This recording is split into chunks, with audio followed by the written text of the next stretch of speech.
Hi, my name is Megan Lau. I'm a research director at Microsoft leading the consumer data science team.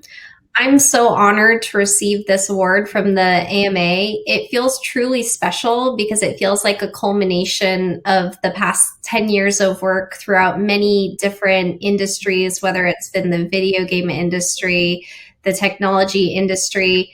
I've had a lot of different career experiences, everything from being more of a traditional market researcher to being a data scientist.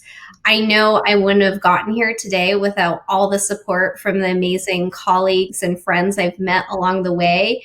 And I'm so proud to represent Microsoft for this award and to also be a part of this amazing group. Thank you. My name is Shay Berman. I'm the president of Digital Resource. We're an internet marketing agency based out of West Palm Beach, Florida. Our clients we work with typically come to us when they're concerned about lead generation or frustrated that their competition is beating them out online in one way or another.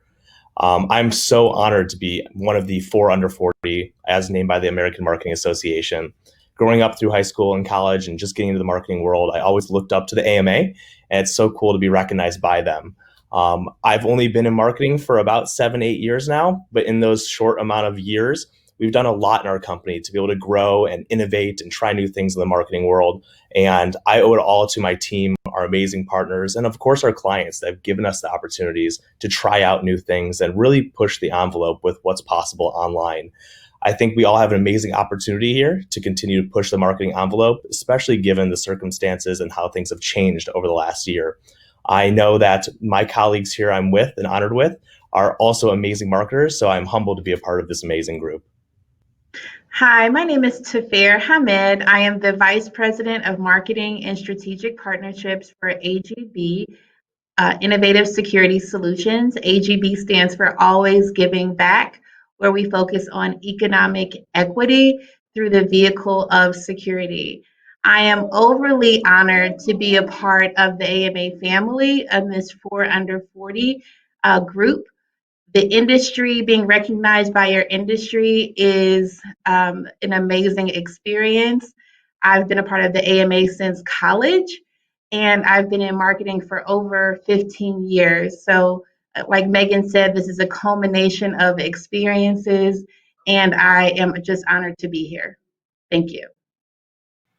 Hi, my name is Nick Graham. I'm the Vice President of Insights and Analytics for PepsiCo's US beverages business. So, my job with myself and my team is to manage everything from category and portfolio strategy for beverages through to supporting brand strategy, creative development, innovation for our individual brands, brands like Pepsi, Mountain Dew, and Gatorade, to name but a few. So I'm truly humbled and grateful to receive this award from the AMA, along with my peers here. I can't say how much this means to me. It's an incredible honor. And I'm only here because of the mentorship of some amazing peers and leaders along the way who've really helped challenge me, stretch me, push me into new spaces, and honestly helped me embrace my own style of leadership and help me learn how to nurture and encourage the talent of tomorrow. And on that point, I think for me, the greatest honor of this particular award is hopefully being able to act as a role model for other people in the industry, for some of our emerging leaders as well. So particularly, as Megan indicated, in the marketing research and insight space, so it's amazing to get this honor on behalf of that entire community. And also for the LGBTQ plus community as well. It's really a special opportunity to demonstrate leadership in that space. So again, thank you so much. Really delighted to be here. All right, awesome. Thank you for those excellent introductions. And now we're going to go right into the Q&A component of this discussion. So starting with Tafair, as VP of Marketing for the largest Black-owned security firm in the nation, how has your marketing strategy pivoted in the age of civil unrest and COVID-19? Thank you for the question, Brittany. As I stated earlier, AGB stands for Always Giving Back. And as a marketer, I am new to security as of about 3 years. And when I came into the organization, it was always about mission first. I fell in love with the mission of creating economic equity available to women and minorities in underserved communities, and doing that through the vehicle of security to make communities safer. And so when civil unrest hit, obviously the need for security was there, from physical even to virtual. And being the largest Black owned security firm, we were well positioned and authentic, really, in our marketing efforts, where we already serve the community. We are already staples in the community. And this has helped our business grow by over 25% in the last 3 to 4 months. And so people want to do business that are doing amazing things in the community. So we've spent over $2 million in 2019 alone with MBEs.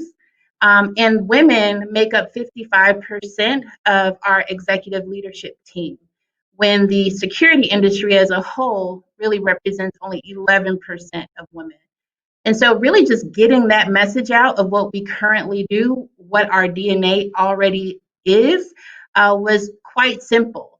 And when people search for security, and you can see on Google even where the trends of searching for Black-owned businesses was through the roof, AGB was there and ready to serve. So it was really all about maintaining our authenticity and creating that differentiation in the market where we put our people first.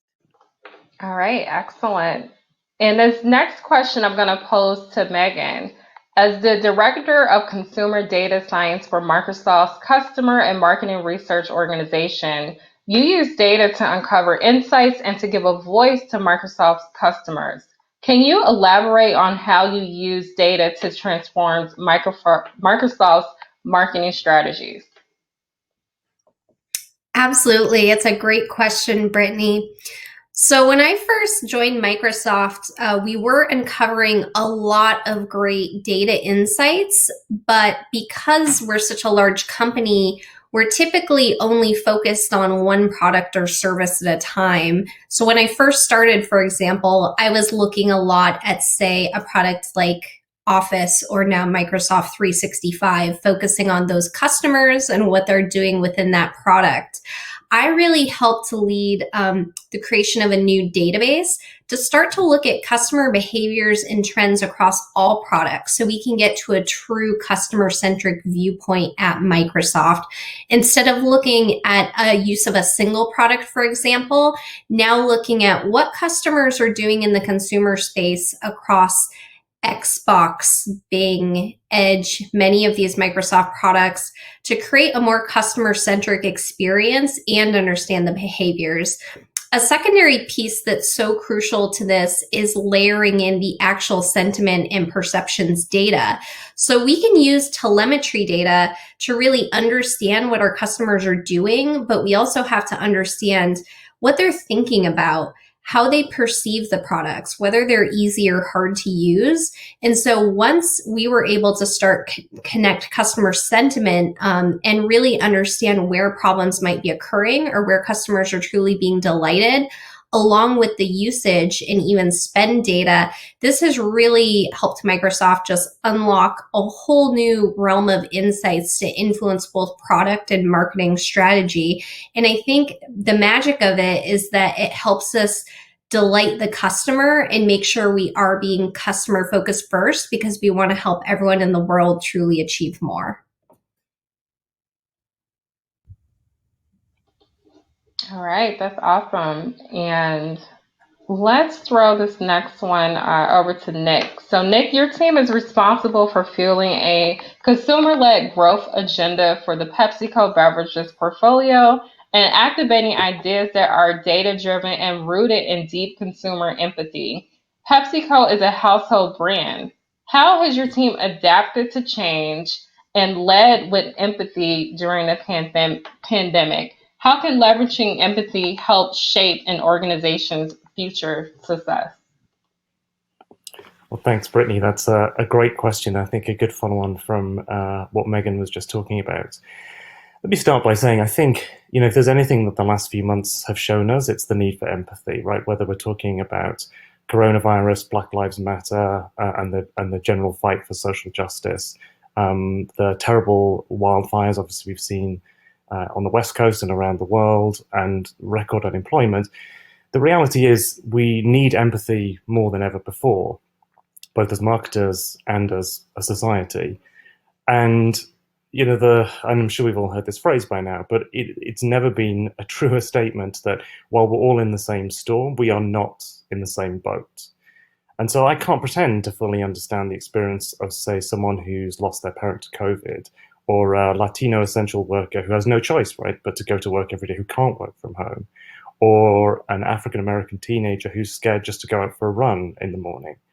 And so I think it's so critical, the journey that we've been on as PepsiCo, so critical with our marketing teams and our broader organization, that we help them understand the world through the eyes of the people we're trying to reach, the people we're trying to engage with, the people whose behavior ultimately we're trying to influence, but we understand it through their eyes and not our eyes, and really recognize that our experience is not their experience. So over the last few years, we've been building a culture of consumer centricity across the organization, and through a whole host of different tools and approaches. So we actually paired all of our marketers up with a consumer pen pal, and it feels a bit 1970s, but it was a really powerful approach to build a personal connection between a marketer and a real life human being, a real life multifaceted consumer who's complex and has different needs and doesn't neatly fit into a segmentation. We did video immersions with them. We had walk in their shoes exercises. We actually had our marketing team live on the average household income for a week, so they understood what it was like to shop on the average household income. And we've really tried to democratize data to help people see the world through different eyes. And that's obviously helped us massively improve our communications, our innovation work. And I think more importantly, it's helped us reframe the problem that we're trying to solve for. So we start everything by turning it from a business question into a people question. So the business question is our issue. The people question is, what does that mean to the people we're trying to reach? And what's the potential barrier and trigger that we need to overcome?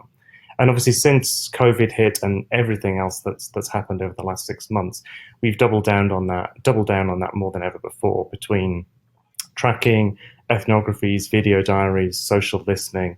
And myself and the team have been sharing that through weekly webinars, consumer panels, really trying to make the stories as real as possible.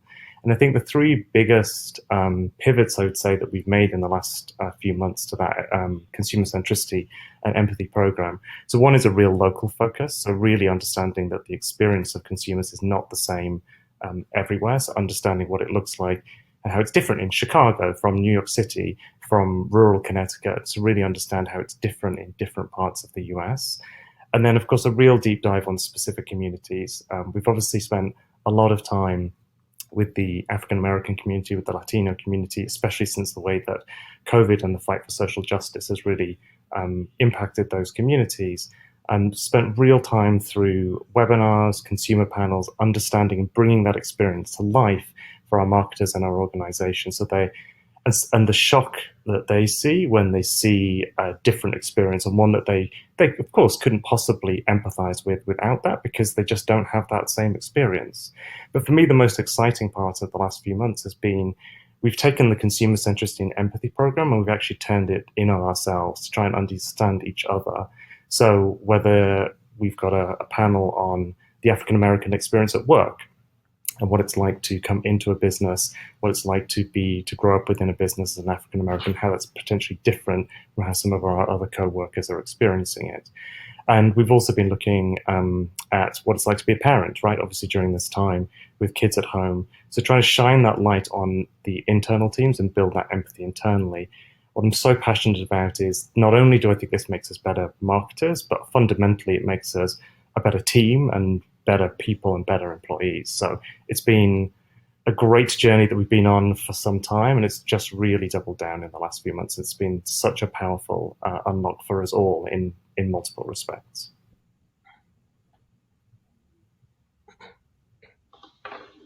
All right. So as the founder and president of Digital Resources, your motto is "There's always a way."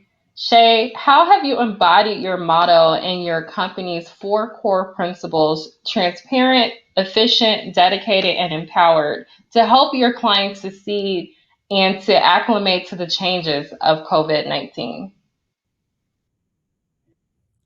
It's a great question, Brittany. I think during all of this, everyone needed to know that there's always a way.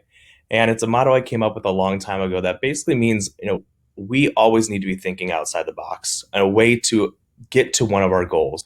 And I always believe that there is a way to make something happen. We just may have to think of the route to get there very, very different. Whatever detour that may take us, we have to work to get there. And for our clients, while we're in the world of marketing, we are the lifeline for a lot of these businesses. It's our job to generate the customers, the leads, the clients, and they look to us to consult on what to do. And during COVID, it was much more so than ever. So we had to let them know there was a way to get through this. We cut certain pieces of marketing that wouldn't benefit businesses that were closed. We ramped up other pieces of marketing that they could double and triple down on, like e-commerce. We assisted them with putting the right messaging up on their websites, talking about the PPE that they're using in the offices to make sure their patients were comfortable coming in. We even implemented live chat agents, to which our own staff took it upon themselves to go on our clients' websites and be a live chat person for these different businesses where they can communicate with these people on the website in real time and talk to them about what's going on in the office. Are they open? Are they closed? What type of PPE is being utilized to make their clients and customers feel safe? And that was able to alleviate the front desk. And those front desks, a lot of times, were very understaffed. So we alleviated the front desk. We helped make their customers and their clients or patients feel very comfortable. We were allowed to make sure we were making the best decisions with their marketing dollars so that they weren't utilizing dollars they didn't need to, but maximizing the dollars they still could utilize for whatever parts of their businesses were operating. And when it comes to being transparent, I think that we have a responsibility as an agency to tell them, hey, this is something that's going to work great. Let's double down here. Or maybe your doors are closed. You cannot do business right now. Let's cut those ad dollars. As hard as it may be for an agency to say that, it was our moral responsibility to our clients to let them know that ad spending in a lead generation type world at that given moment when they weren't operating wasn't something to do. So we were very transparent with them in those matters as well.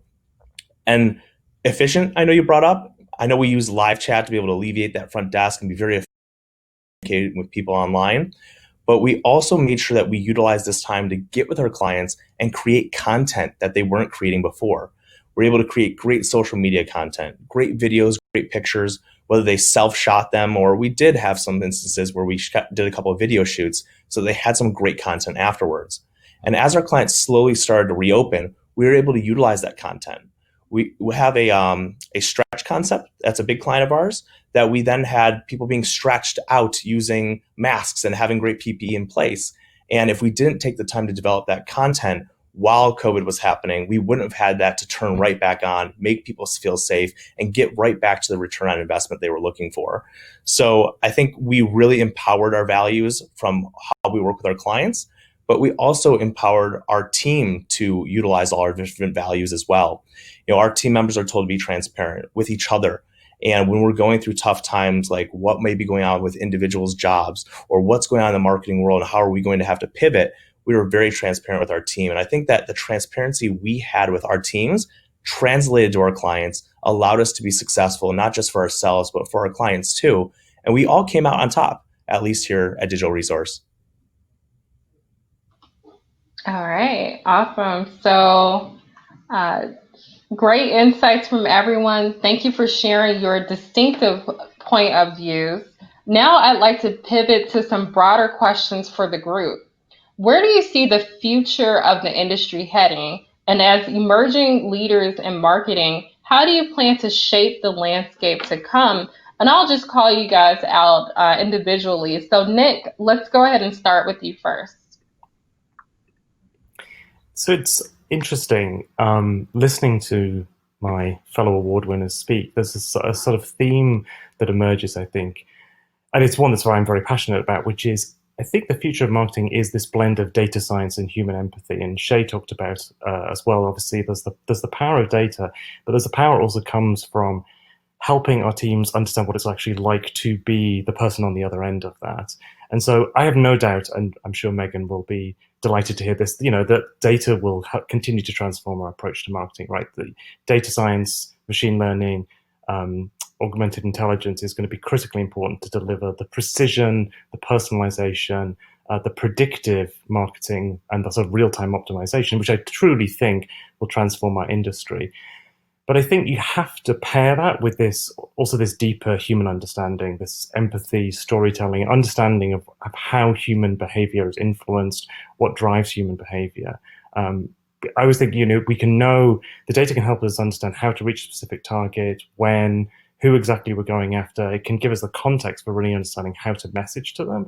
But what do you say when you get there? And I think to really be powerful and impactful, we have to educate and empower our teams to really understand the person that they're trying to connect with in a much deeper way. So for me, it's that marriage of data science and human science that will be the future of our industry.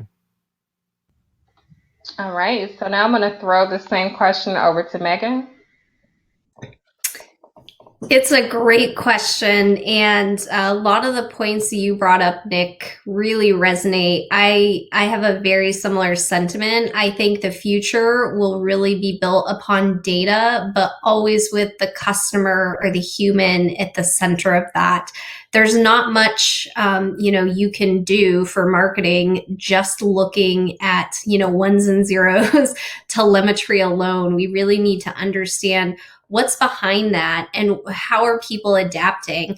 I think also another really important thing as we move forward in the marketing and marketing research industry is noting our place in time and looking at things like COVID and all the different things happening in the world and realizing, how do we pivot and adjust? We can't just keep going forward with the status quo. We have to continue to evolve and drive ourselves. Again, I think data is going to be so central to this, and always thinking about, what is going to resonate with the customer. As far as different techniques, I believe we will see a lot more machine learning, which does help democratize things like models, helping make more efficient ad targeting, things of that nature. And I think beyond just thinking about marketing research, I think there's going to be more of a bringing together of marketing research, broader marketing, and probably within all organizations, just using data to fuel a lot of this going on, just to help make better decisions in general versus just putting together a plan and sticking with it. I think there is that constant desire to continually evaluate things like ROI to make sure we're delivering the best creative, the best marketing, the best products possible for the customer. I think there's just going to be stronger demand for this. And I'm just so excited to see where things continue to go. I think 2020 has been this super unique year, and it's really pushed technology and marketing in general further. And the evolution to happen in such a short span of time has been incredible. I can't wait to see where we are next year. All right, and then Safira, I'm going to have you jump in. Yeah, so the future of marketing, and I can speak from a more of a small business, mid-market VP of marketing, where you really have to use your analytics to justify your spend. But more so, I have been a purpose-driven marketer since my very early days. And by purpose-driven, I mean really being true to who you are and your DNA of the organization, and making sure that that brand is consistent from your security guard to your cyber solutions to your actual clients that bring the same value and beliefs that you do. And so you create this tribe effect and a brand loyalty and consumer loyalty, if you will, to your particular brand. That is my foresight for the future of marketing, is really just again, going back to purpose. And I emphasize purpose and being a purpose-driven marketer wherever you are, whether it be a small business marketer, mid-market, or even at Fortune 500 brands. People want to connect with value-driven organizations, and they want to connect with authentic organizations. And that does not involve a very long, drawn out strategy. It really just involves you being an authentic player within that particular industry. Shay, do you want to close us out on this question? I'd love to. I'm going to bring this to a different level because I couldn't agree with Nick and Megan and even Saphir more on the data and the human touch that we always have to have. But working with so many small and medium-sized businesses, the thing I've always noticed is that everything is kind of thrown together. There's not a whole lot of cohesiveness with their marketing strategies. And some of these business owners don't even know how to put together a marketing strategy. And I think that one of the things we're noticing the most and we're getting asked for the most, especially coming out of COVID, has been how do we connect all of these things together? Not just the data, but the program, the different programs and how they automate. So how can we connect our lead generation source from Google to send that into a CRM for us to then manage that through the different pipelines of our sales team to eventually a close won or a close loss?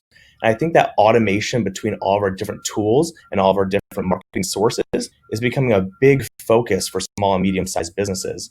Beyond using more technology like live chat, like chat bots and things like that. So technology and automation and combining those things while looking at the data for small and medium-sized business owners, I think is the future, at least right now. As you guys can hear, probably, there's a ton of construction going on. West Palm Beach is booming, and apparently a lot of people are moving in. All right. I'm going to have to steal you guys for future webinars. You guys are fantastic. Good. Okay. So lastly, for each of you, what advice do you have for the next generation of marketers just starting in their career? And I'm going to mix up the order a little bit. So Shay, I'm going to start with you first. I know you ended, but let's start with you first. And then I'm going to go Shay, we're going to go to Fair, Megan, and then we're going to end with Nick. For the next generation of marketers, I think the most important thing to do is to get your feet wet in as much different pieces of marketing as you can. Learn Google ads, learn Facebook ads, learn Instagram, learn the up and coming platforms like TikTok, and test these out on family businesses. Start a little side hustle and utilize them for yourself. But having some knowledge on how these different platforms work will really put you ahead of your competition when it comes to applying for a job at an agency, starting your own business and utilizing your marketing skills for yourself, or joining a large corporation and learning all the things that they have to offer, but bringing your own ideas to the table as well. I know when I first got started, I had a landscape construction company I ran through college, and I got to test everything I was learning in college on what I was doing in my company. And that was invaluable for me, was that hands-on experience and taking what I was learning and putting it to use. So whether you're still in school and putting to use what you're learning in school, or you're in your career right now and you want to learn new things, put it to use in your career or with a family member on a side hustle so you can get that experience and start honing in on what you love and finding out how you can excel the next chapter of your marketing career. My advice for future marketers is that you will never stop learning. I am an executive and in a mid-sized firm, and I've made the decision to go back to school. So I am now at Northwestern and in a master's program with people that are really just kind of entering into marketing, and I am learning as much as they are because marketing is ever changing, ever evolving. And if you ever feel like you've arrived, you'll be humbled. So please continue to learn, whether it be you don't necessarily have to go get a master's at a program or executive education, but please get a certificate in something. Make sure that you're listening to podcasts. I listen to the CMO podcast every Wednesday with the former P&G head on brand purpose marketing. So I'm always listening to what other marketers are doing week in and week out, but continue to learn. That's my biggest piece of advice. These responses are so great, and I couldn't agree more with the never stop learning. It's so crucial. I think the other piece of advice that I would provide, along with just continuing to push the boundaries on learning, is to really embrace different opportunities. I think sometimes, whether you're new in career, whether you're more senior, whether you're just questioning whether you have the right skill set to apply for a job, I would say just go for it. Take the risks, accept the challenges, do something even if it scares you, even if you fail or don't get the job. I think you're going to learn and grow so much from it. And, when you fail or maybe you don't get something quite right, those learnings, you're going to take those to the next thing and it's going to help so much. Just continue to push the boundaries, accept new challenges, and use all resources at your disposal. I would also encourage folks to just reach out in the broader AMA and marketing community. I'm so delighted when I have folks reach out to me on LinkedIn or through other sources. I think there's just limitless opportunities when you listen to others, and there's so much we can all learn from each other.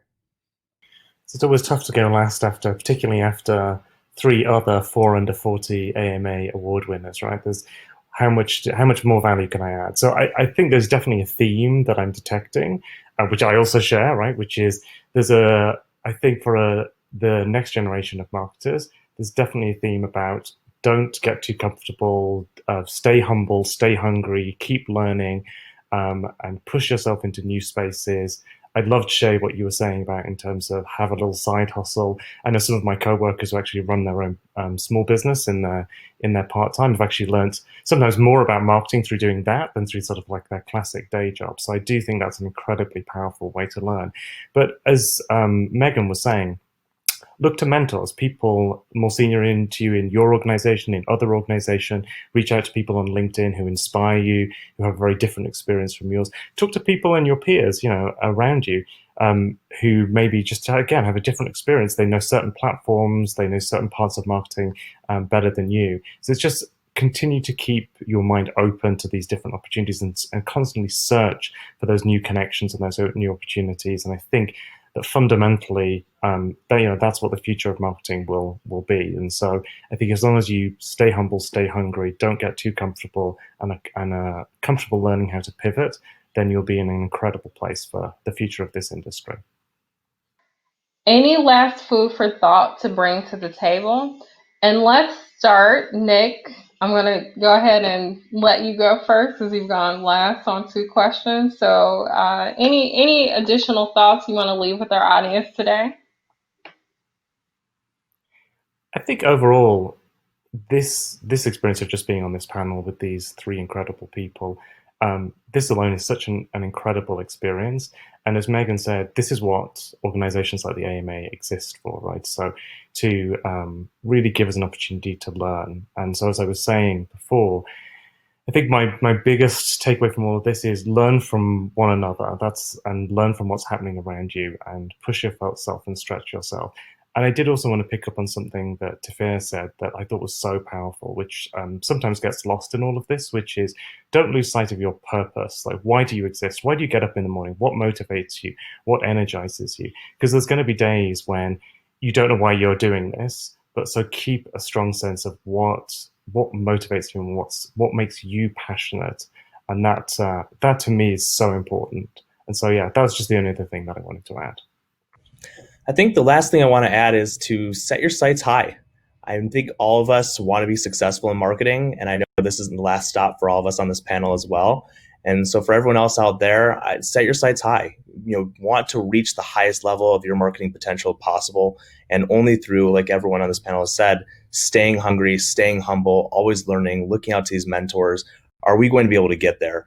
Marketing is always evolving, so reaching that next height, there's always going to be a next step on the ladder. Gosh, as food for thought, one last one. I think it's so important to bring your authentic self to the marketing world.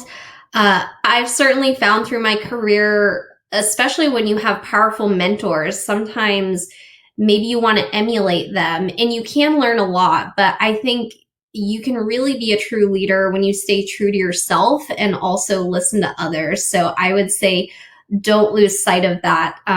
I'm incredibly happy and proud of where I am today.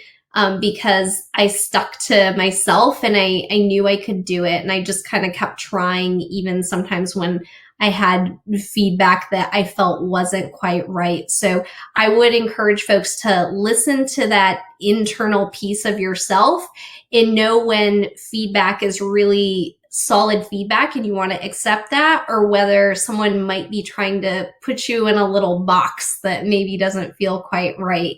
I would also mention, whether you're a student, whether you're in the marketing industry, whatever you're doing, don't let your role or title limit you. You can think as small or big as you want. And I think, just continue to think big. Don't just, take things for what it's worth. If you really are passionate and want to do something, I would highly encourage you to do it. As a really big train comes through, I think it may be, yeah, so my food for thought, as I work for the largest Black-owned security firm in the age of civil unrest and COVID-19, AGB, again, stands for Always Giving Back. What they have really taught me over these 3 years is that you really have to bring up the next generation of leaders. And I've been charged with doing that personally and professionally. And so I have currently around me about 3 to 4 people that I am mentoring professionally and being to them what I've always wanted in the field of marketing. And so really honing in on their strengths and letting them know that, as Megan said, your authenticity matters to marketing, whether that be you're data driven and you're analytical, whether that be that you're carrying around a camera everywhere and you don't know why, you just love taking photos, or your graphic design. You have a place within the marketing field, and people need your expertise, because marketing, really, we are supposed to be growing jobs, right? We're responsible for the economy at the end of the day within our local and really big businesses. So, we are at the end of the day creating jobs for minorities, for women, for men in various communities. But just stay true, again, to who you are. There is space there.